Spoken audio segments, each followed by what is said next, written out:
الحمد لله وكفى وسلام على عباده الذين اصطفى أما بعد فقال النبي صلى الله عليه وسلم ما تزوج امرأة لعزها لم يزد الله إلا ذلا وما تزوج آل مالها لم يزد الله إلا فقرا إلى آخره أو كما قال عليه الصلاة والسلام۔ صدر محترم اور گرامی قدر سامعین کرام، آج کی اس محفل میں اور آج کی اس مبارک اجلاس میں میرا موضوع سخن ہمارے معاشرے کا وہ ناسور ہے جس نے زندگی کی بنیادوں کو ہلا کر رکھ دیا ہے اور سینکڑوں ہزاروں گھروں کو تباہ و برباد کر دیا ہے اور کتنے ہی جذبات کو مسل کر رکھ دیا ہے۔ یہ وہ بیماریاں ہیں جسے آپ جہیز کے نام سے یاد کرتے ہیں۔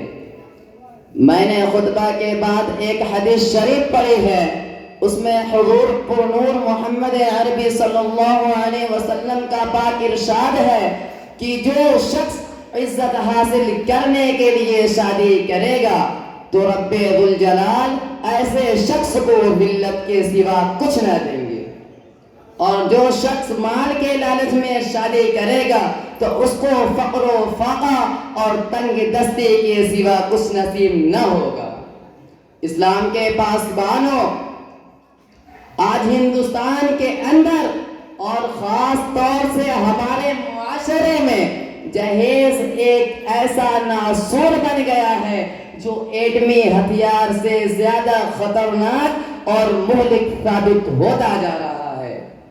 اس منحوس جہیز کی بنیاد پر ہندوستانی معاشرے میں روزمرہ اخبارات کی رنگ کے زار بن کر یہ سرخیاں چھپتی ہے کہ فلاں شوہر نے اپنے سسرال والوں سے اسکوٹر نہ ملنے پر اپنی نئی نویلی دلہن کو جلا دیا، فلاں شخص نے مزید جہیز کا مطالبہ پورا نہ کرنے پر بیوی کو موت کے گھاٹ اتار دیا۔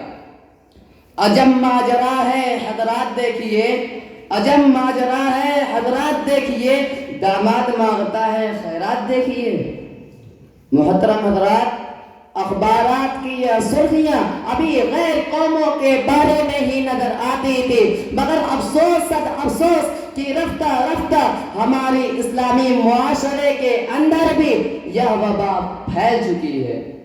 آج اخبارات کے اندر بھیڑ چڑھنے والے کہیں فاطمہ، کہیں رضیہ، کہیں شبنم و فرزانہ اسلامی شریعت کے نام لیواؤں سے یہ کہہ رہی ہے کہ کاش ہماری اسلامی شریعت کتابوں اور وعدوں کے بجائے عمل میں آ جاتی۔ پیارے دوستوں اور اسلام کے نوجوانوں، عورت رب ذوالجلال کے جانب سے عطا کردہ وہ حسین تحفہ ہے جس نے انسانی زندگی کو رہنمائی بخشی۔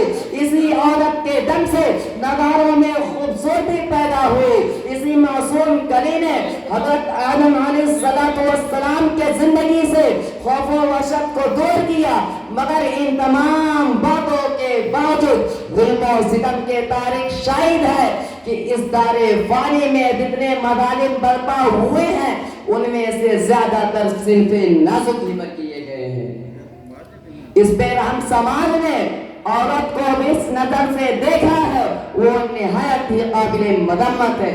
تاریخ عالم ان دردناک واقعہ سے بھری پڑی ہے۔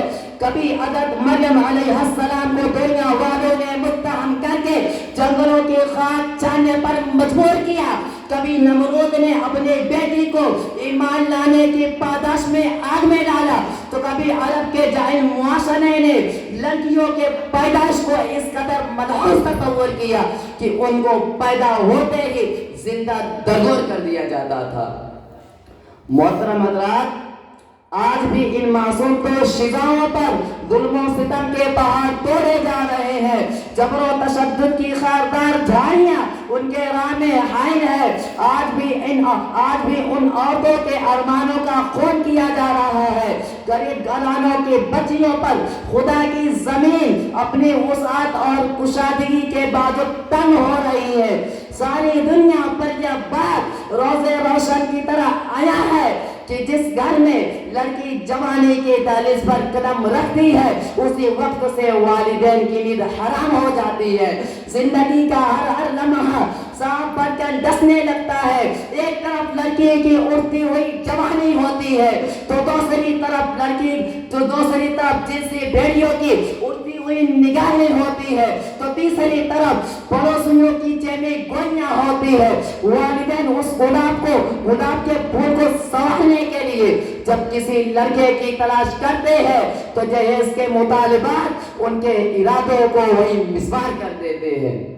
ارے جہیز کے ٹھیکیداروں، کان کھول کر سن لو، ذرا دیکھو سید الانبیاء تاجدار بدحہ احمد مجتبیٰ محمد مصطفیٰ عربی صلی اللہ علیہ وسلم کی پیاری اور لاڈلی بیٹی حضرت فاطمہ کا عقد مسنون کس انداز سے ہوتا ہے کہ جسم پر جو چادر ہے اس میں 16 پیوند لگے ہوئے ہیں اور بنت رسول ہونے کے باوجود پیارا پاک شیر خدا حیدر قرار رضی اللہ عنہ کے گھر کی جانب روانہ ہو رہی ہے اور جہیز میں ایک بستر، ایک تکیہ، ایک چکی اور 2 مٹکے پر مشتمل مختصر سامان علی مرتضیٰ کو پیش کیا جا رہا ہے.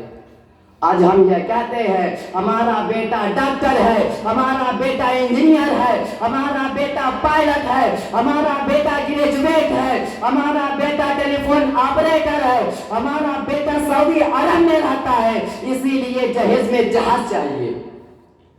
ارے اولاد پیدا کر کے جہیز کی تمنا کرنے والوں، کان کھول کر سن لو. اگر تمہارا بیٹا ڈاکٹر ہے تو حضرت علی امیر المومنین تھے. اگر تمہارا بیٹا انجینئر ہے تو حضرت علی مجاہد تھے. اگر تمہارا بیٹا پائلٹ ہے تو حضرت علی خلیفہ رسول تھے. اگر تمہارا بیٹا ٹیلی فون آپریٹر ہے تو حضرت علی فاتح خیبر تھے. اگر تمہارا بیٹا گریجویٹ ہے تو حضرت علی اسد اللہ تھے. اگر تمہارا بیٹا پیکر سیاست ہے تو حضرت علی پیکر ولایت تھے. حضرات آئیے ہم سب مل کر اس بات کا عہد کریں کہ اس جہیز جیسی ملعون رسم کو مٹا کر دم لیں گے. یہ سنگ گرا دو حائل ہے رستے سے ہٹا کر دم لیں گے. یہ سنگ گرا دو حائل ہے رستے سے ہٹا کر دم لیں گے. ہم پھول بھی ہے تلوار بھی ہے باطل کو مٹا کر دم لیں گے. بس اسی پر میں اپنے تقریر کو ختم کرنا چاہتا ہوں. دعا کیجئے کہ خداوند اس دوست جو بات کہی اور سنی گئی ہے اس پر عمل کرنے کی توفیق عطا فرمائے. آمین.